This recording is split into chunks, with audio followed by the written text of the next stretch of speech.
உயிர்த்தெழுந்த இயேசு கிறிஸ்துவின் வல்லமை ஊழியங்கள் வழங்கும் வசனப் பெட்டகம்.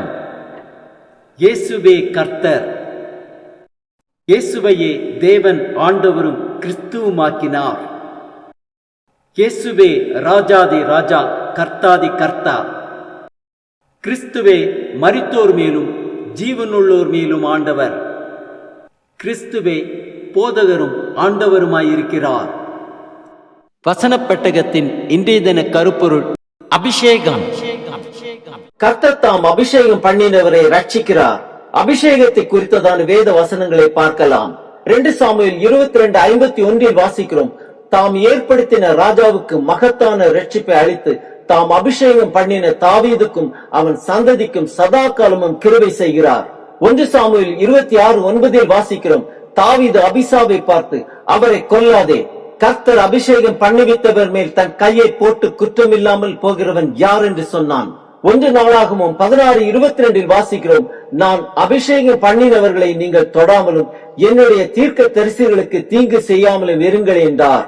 சங்கீதம் 28:8 வாசிக்கிறோம். கர்த்தர் அவர்களுடைய பலன், அவரே தாம் அபிஷேகம் பண்ணினவனுக்கு அரணான அடைக்கலமானவர். சங்கீதம் 89:20 முதல் 23 வரை உள்ள வசனங்களில் பார்க்கிறோம்.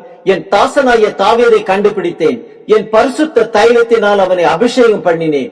என் கை அவனோட உறுதியாயிருக்கும், என் புயம் அவனை பலப்படுத்தும். சத்துரு அவனை நெருக்குவதில்லை, நியாயக்கேட்டின் மகன் அவனை ஒடுக்குவதில்லை.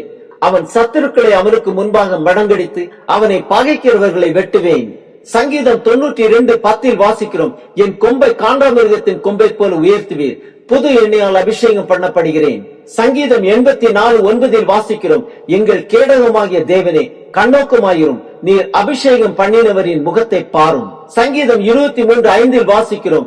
என் சத்துருக்களுக்கு முன்பாக நீர் எனக்கு ஒரு பந்தியை ஆயத்தப்படுத்தி என் தலையை எண்ணெயால் அபிஷேகம் பண்ணுகிறீர், என் பாத்திரம் நிரம்பி வழிகிறது. சங்கீதம் 18:50 வாசிக்கிறோம்.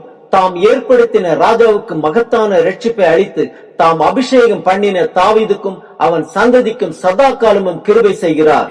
ஏசாயா 10:27 வாசிக்கிறோம். அந்நாளில் உன் தோளினின்று அவன் சுமையும் உன் கழுத்தினின்று அவன் துக்கமும் நீக்கப்படும், அபிஷேகத்தின் நுகம் முறிந்து போம். லூக்கா 4:18 முதல் 20 வரை உள்ள வசனங்களில் பார்க்கிறோம். கர்த்தருடைய ஆவியானவர் என் மேல் இருக்கிறார், தரித்திரருக்கு சுவிசேஷத்தை பிரசங்கிக்கும்படி என்னை அபிஷேகம் பண்ணினார்.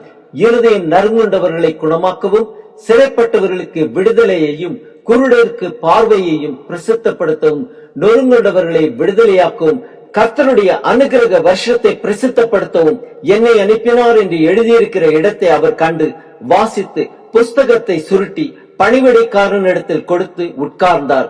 ஜெப ஆலயத்தில் உள்ள எல்லாருடைய கண்களும் அவர் மேல் நோக்கமாயிருந்தது. 2 கொரிந்தியர் 1:21 வாசிக்கிறோம். உங்களோட கூட எங்களையும் கிறிஸ்துவுக்குள் ஸ்திரப்படுத்தி நம்மை அபிஷேகம் பண்ணினவர் தேவனே. எபிரேயர் 1:9 வாசிக்கிறோம். நீ நீதியை விரும்பி அக்கிரமத்தை வெறுத்திருக்கிறீர், ஆதலால் தேவனே, உம்முடைய தேவன் உமது தோழரை பார்க்கிலும் உம்மை ஆனந்த தைலத்தினால் அபிஷேகம் பண்ணினார். 1 யோவான் 2:27 வாசிக்கிறோம்.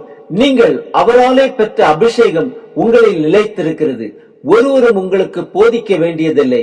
அந்த அபிஷேகம் சகலத்தையும் குறித்து உங்களுக்கு போதிக்கிறது, அது சத்தியமாயிருக்கிறது, பொய் அல்ல. அது உங்களுக்கு போதித்தபடியே அவரில் நிலைத்திருப்பீர்களாக. 1 யோவான் 2:20 வாசிக்கிறோம். நீங்கள் பரிசுத்தராலே அபிஷேகம் பெற்று சகலத்தையும் அறிந்திருக்கிறீர்கள். ஆம், அபிஷேகம் சகலத்தையும் குறித்து நமக்கு போதிக்கிறது. சுவிசேஷத்தை பிரசங்கித்து தேவனுடைய சித்தத்தை நிறைவேற்றுவோம்.